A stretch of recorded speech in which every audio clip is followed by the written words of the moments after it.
is a constant. Survival is a constant between our former way of life and this new existence. This is to our advantage. So there's nothing I can do with this guy, Dallin Livesey. But later on, when my civilization level gets high enough, I can send some of my NPCs from my town to come over here and recruit this guy. Come on, tell me that doesn't sound cool. It's like so cool. And then yeah, you can grow your little town. Ow, ow, ow. And then you get more NPCs that you can send out on jobs for you. Like recruit more people and explore and scout out new areas for you to adventure later. Like, they can't do what you do, per se. You're like the glyph bearer or something like that. You're the prophecy guy, or I don't know. I really don't know the backstory of the game. But you can still order them to do a lot of pretty decent things on your behalf. So it looks like there's nothing much in here. Oops, my light spell. Nothing much in there except for that neutral Alari who was sheltering that human. And the human himself. Oops, come on. There we go. So we're back to the boss one, and I guess we backtrack another level. And oops, see, more waste. Now this level, I can get to the other boss fight. And did I not one-shot that guy? That's so disappointing. There we are. Another boss fight. And some of these are really cool. There's like these huge mega robot guys, and ooh, a rock outcropping. This is not it. Apparently this time we got bats. Ooh, I used the wrong spell. I didn't even mean to use that one. I want to use my Ice Cross. And there we go. Now it's on cooldown again. Come on. You want a piece of me? There you go. Take that. And that. And that. And I'm gonna die. And come on. Get a little closer. Get a little closer. There you go. Oh, how did I not kill you with that? You might have just auto-healed right beforehand. They do heal if they don't take damage for a while. Ow, ow, ow, ow, ow. Drink a healing potion. May as well drink a mana potion too. Come on, you. Die. There we go. One boss down.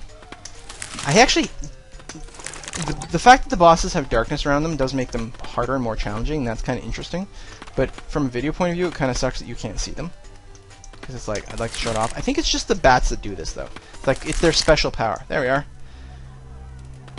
No more bosses. And we'll just explore around a little bit here. Purple, so that's a spawn spot for generic monsters. Drop down here. That's probably the door to my gem vein. Yeah. Let's go through there right away, because it's almost certainly going to be a dead end. You'll notice my civilization has gained some XP from me killing those bosses. My Civ is level 2 at this point.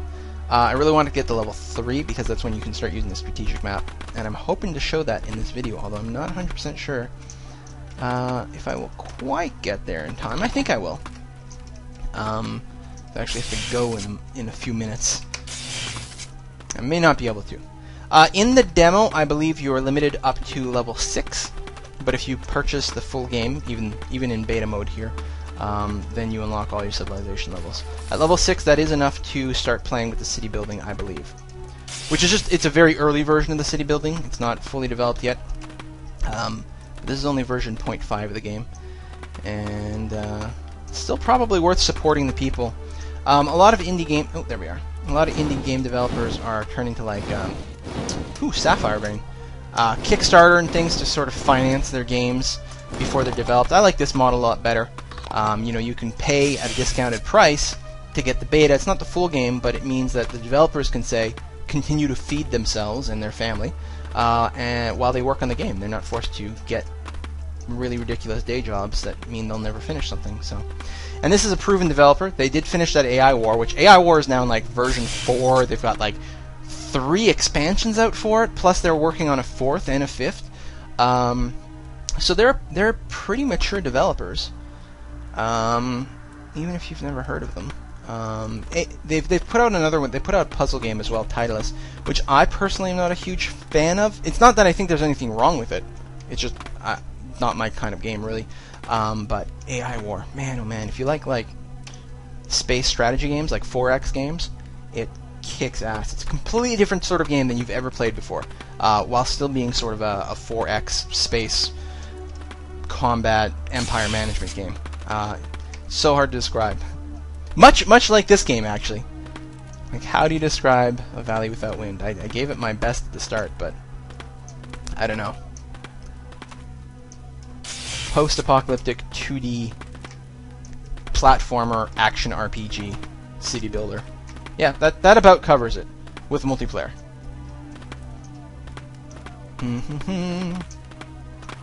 There's nothing down here, was there? Nope. Okay. So we got 2 exits out of here.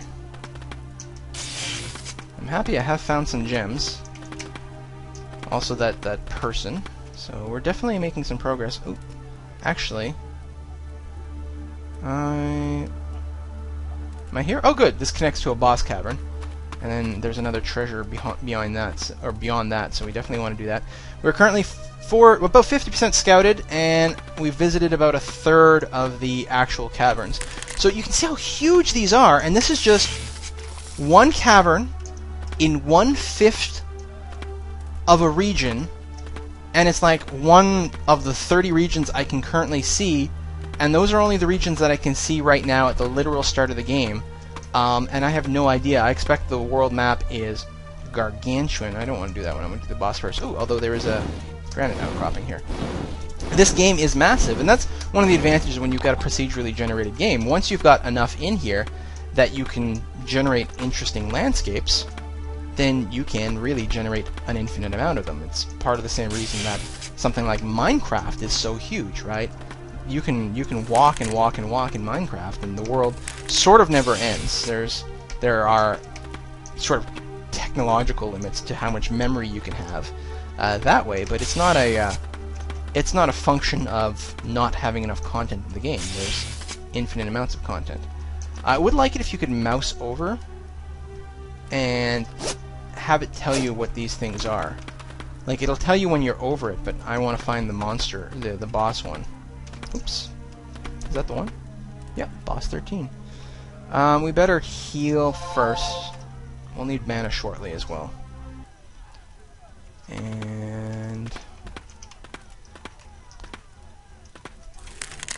ow. God, they do a lot of damage. Take that. God, this cooldown's long too.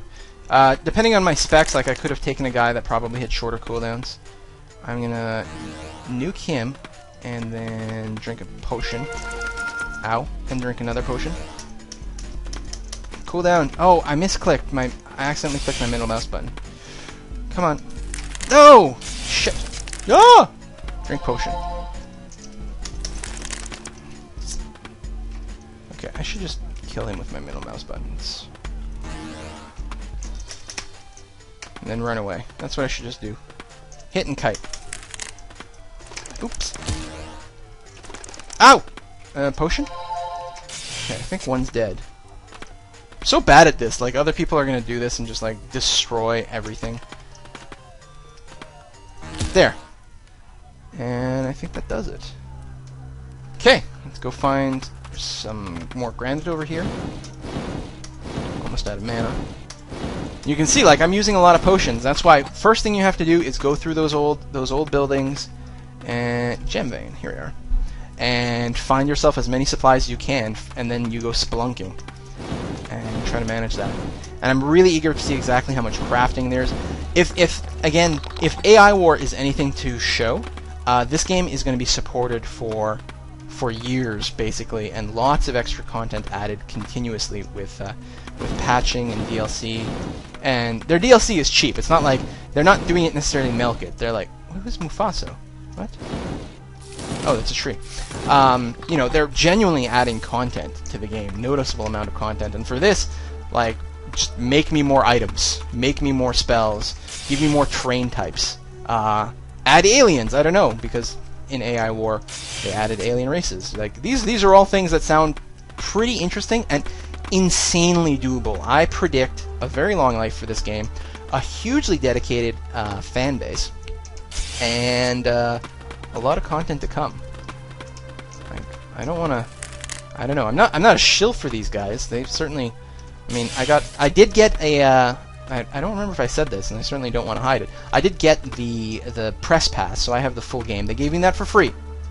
But I am enjoying this legitimately.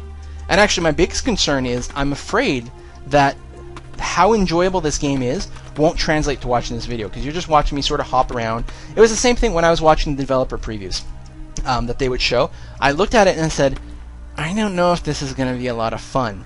But what actually really sold me on it was when I found out about the city building stuff, which you guys still haven't seen. And I didn't see for a long time. All I saw this platforming, and I'm like, well, okay, but, you know, won't that get boring? But it's actually a lot of fun to go around. It's, you know, like Mario Brothers was fun, right? That was highly enjoyable. Well, you've got some of those elements combined with a lot of exploration. It's fun to just explore, feel like you're accomplishing something, and then you've got the resource management at the same time, plus lots of spells. There's fireball spells, and meteor spells, and energy spells, and fire spheres, and all this. And they only have like a fraction of the spells they're planning on putting in. There's teleportation spells. Yeah. Oh, ooh, ow. Of course I would land right on a monster. Oh, and I have no mana, so I can't nuke him conventionally. I can still do the fire punch though. Fire fist. My light spell is expiring. There we go. Or my light scroll. Like, that's it. Not only do they have spells, and I should show you the crafting. I'm still hoping to level up to level 3 before I go back to my settlement, so I can show you sort of the strategy view here. A couple exits, but there's an unexplored area down here. Must explore everything first. And you don't have to explore like I do. What's this? An underground outbuilding. Oh, that's going to be really interesting. So this will enter. I'm actually going to enter a building here. Deep underground. That used to be colonized, so there's some consciousness shards. Yeah, this is good because the video doesn't show me exploring some of the cities. But these are what some of the buildings look like. This, I can't remember. Did I go into one of the buildings at the beginning? No, I don't recall. They don't have furniture in the game yet. They want to add that in. It might just be like, you know, destructible doodads. But it might serve you something. Maybe you can smash it and get stuff out of it. I don't know. Basement level. Very interesting. This actually feels completely different from the above ground buildings that I was exploring before, which I think is extremely cool. It's got a little bit of music, sort of electronica. Now, this music here that I'm hearing is the same sort of music that's been in the game since the early developer previews. So I'm not sure if this represents the final music, because the art used to be like completely different. So it might still be preliminary. It's not bad. It's actually growing on me. I used to hate it, but now these doors with bombs. If I go through here, it's not a trap. It just shows you this is a destroyed area. Wow, interesting. There's actually a vent leading out of it. So generally speaking, all the doors with bombs on them, you can just ignore them. They don't go anywhere that mean anything in any way whatsoever. They're sort of just background noise. But they're better than doors that won't open. So you just know to explore them. Because otherwise you'd be clicking on the door and be like, oh, there's something blocking the way, the room beyond is collapsed. Like, no, just tell me if I can't go in. The other thing you may have noticed... Oh, it's a dead end. Alright. I was hoping there'd be more stuff in here, but apparently it's not to be. Let's see if I can bypass these guys. Ow. Took a little damage. The door, the icon used to be yellow. It's now green to indicate that I've gone through it. I don't believe there's any such graphical effect on the cave openings. If there is, someone should enlighten me. But it is, the minimap is the same way here, the green. Notice that door that leads nowhere isn't even on the minimap. That's how unimportant it is. So I think I've explored this entire underground complex. Well... No. Sec, folks. Here. Okay. I'm a little confused because this map seems to imply that there should be an exit. And I'm wondering, this is actually... I think this one's actually showing me, like, something that's going to enforce bad behavior. Because this one does have the vent. No, turns out it doesn't lead anywhere. It is a dead end, so... Oh, okay, basement destroyed, and then there's... Oh, all these other rooms, they're all flagged as destroyed. Okay. Cool, okay, so those... You really can't go anywhere. And yeah, if I looked at the numbers here... I'm 100% scouted, 100% visited. I've done everything I possibly can in the sub-basement. So all I've done is taken some extra damage for nothing. Awesome. That's fantastic. So, I actually have to go at this point. So, I suppose we're going to end our exploration of this dungeon here, even though there is a little bit more to it, isn't there? Whole other boss. Oh my god, 3 more treasures. Oh, I must do them. I can't leave them. 1 boss fight for 3 more sort of treasure areas. Yeah, that's too hard to resist. Is this the way to the boss fight? Nope, that's the wrong one. Damn it. It'll even, I don't know if you can see it on YouTube, but it puts a little blue dot over the area that it leads to, so you can see. I was gonna say you can see visually. But yeah, there's a visual indication of where it's going to send you on the little map down here. And I actually, as confusing as I thought that would be from seeing the developer previews, I'm finding it exceptionally easy to navigate. So if you guys find this confusing, it's actually going to work out a lot better. Oh my god, death! When you start playing it yourself. It's really, really surprising. Maybe not the first time through, but very, very quickly. Die!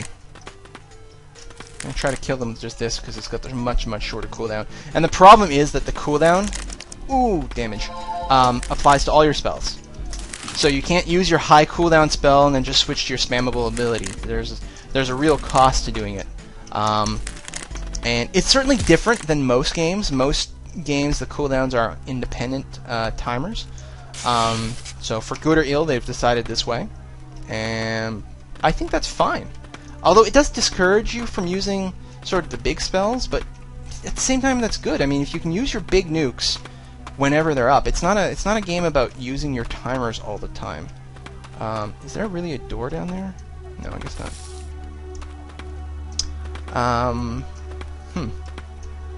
Wow, this is a big area. Oh yeah, I actually just want to go through these doors. They're just going to lead to treasure, which will then be a dead end, so it's... May as well just hop through them immediately as soon as I'm in front of them. Even though I haven't explored the previous region completely. I'll still want to explore the previous region, just in case there's anything sitting around. Anything down here? Wow! Acid! Acid's bad. Let's get these treasures. Ow! No, that's not bad. That's my double jump going off accidentally. All I'm doing is hurting my mana. Oh, there's actually something to loot over here. What is this? Opal! And grab that. Each one of these gem veins will give you 1 actual gem plus 2 dust. The gems are used to basically learn new spells, and the dust is used to create scrolls. So they're both extremely valuable. Sometimes you can find the dust just lying around, even in the shallower... Oh, here's another outcropping. Even in the shallower areas, the shallower caves, like not the sort of false caves.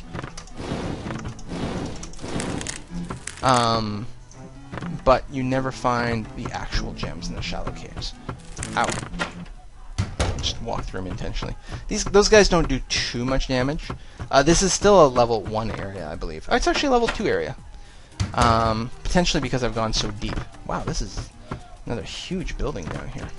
Oh, I really have to go. You know, maybe I'll just pause this recording and come back in a little while. I'm gonna use my big nuke on this guy just because I can. I'll keep going. Will it hit the next guy? No. Yeah, I'll have to come back. I don't think there's a way to pause though. It might persist. It is a persistent world, right? First of all, there's no game saving. It's a lot like playing Diablo Online or something like that. Like, it's constantly being saved. So if you need to go, you just go. That also means there's no backtracking, which is also interesting when you combine it with the idea of permanent death. But again, the permanent death doesn't matter too much because the game's not about you as a person. It's about a civilization, which I think is just awesome. Nothing up there. God, there's a huge underground area. Let's see, there's another broken down door. Oh, see, some dust over here. Looks like ruby dust. Yeah. And nothing. Another doorway down here. I like that ice cross. It is short range, but it does tend to one-shot most things. Another basement level consciousness shard. Wow, another level. God, this goes on forever. Ah! Alright, you know what? I'm gonna have to say screw the treasure. I'm gonna have to just teleport, or, yeah, I'm gonna have to get out of here and show you what the village looks like. I am civilization level 3 though. Oh, perfect. Okay, I hadn't even noticed. So I'm gonna toggle this view down here so it's on dungeon view. I'm gonna go out to the region, And what I can do is I can go and look back at the dungeon, and any area where I've been, I can click on to teleport there instantly using my warp scrolls. But I'm actually going to teleport out to the surface. And again, this region has 5 surface areas, although I've only explored 1 or visited 1. So that's okay. That's the one I want to teleport to anyway. So it doesn't matter how deep I am. You don't have to go through the tedium, and then I can just walk out from there. And I'm at the world map. I'm going to go back to my little village here. This stone is going to heal me, give me mana, and now I can open the strategy map, because I'm civilization level 3. So now I'm again seeing that map that I was in outside, but I can't use this to walk around in. Instead, what I'm doing is I have 3 population other than myself in my settlement. So I can assign them to do things. They also have different stats. This one is an explorer, which is good because when she scouts a larger area. That's quite cool. I can also rename these people. What was her other ability, actually? Storyteller, which means she'd be really good in a library. He is diplomatic and a caretaker. Caretaker does nothing currently, apparently, but most other things do. He can bribe monsters more cheaply. They also have morale, happiness, different stats for different things. He's a heavy eater. Wow, that's bad. Eats 50 food per turn instead of 40. I don't even know how much food I've got, actually. So let me take the Explorer. So these hatched areas, these are places that I don't know what's there. So I'm going to send my scout to check out, say, this one here.